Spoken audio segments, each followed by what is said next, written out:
Насжилтын ирэхээр юм уу ажлын онцлогоос шалтгаалan ууц нуруу тань эсвэл үе мөчөөр хатгуулan өвдөж байна уу?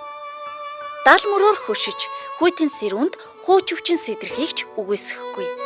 Энэ болгонд эмнэлэг зорж эм тариа хэрэглэх хэрэггүй. Алган төөнөр буюу шингэн зүг хэрэглээд үзнэ. Бүх төрлийн өвдөлт зовоорыг төг сангаана. Хятадын эртний хааны ордноос гаралтай шингэн зүг хэмээх алган төөнөр.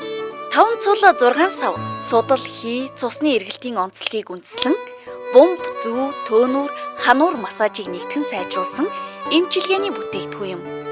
Найрлагандаа үе мөчний өвс гэгдэх аршаан уулын ясны өвс, лууны тарих цэцэг, ян рүмжүү тос, бао цэцэг зэргийг агуулсан. Маш богино хугацаанд буюу ердөө 20-30 секундэд өвдөлтийг намдааж өгдгөөрөө давуу чанартай.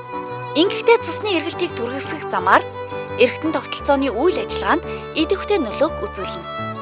Алган төөнүүрийг үе мөчний өвчнөд, хүзүү далмөр хөших үед, үе мөчний хэрэг өвчин, яс ургалт, яс мөрөлт, үений шингэн алдагдалт, өвдгөөр хатгах, үеэр шархирж өвдөх, үе мөчний бэртэл гэмтэл, давсагны үрвсэл, шээс задгарах үед хэрэглэнэ. Мөн өхөл гар бадайрах болоод нуруу бөөрийн өвдөлтөнд онцгой үр дүнтэй.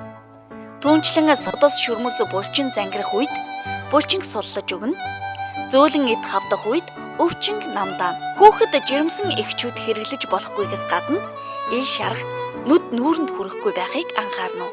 Өдөрт 3-4 удаа өвдөлт бүхий хэсэгтээ 20-30 секунд халтал нь гарын алгаар жигд дарж хэрэглэнэ. Одооноос эхлээд алган төөнүүрийг хэрэглэж өвдөлтгүй эрүүл амьдарцгаая.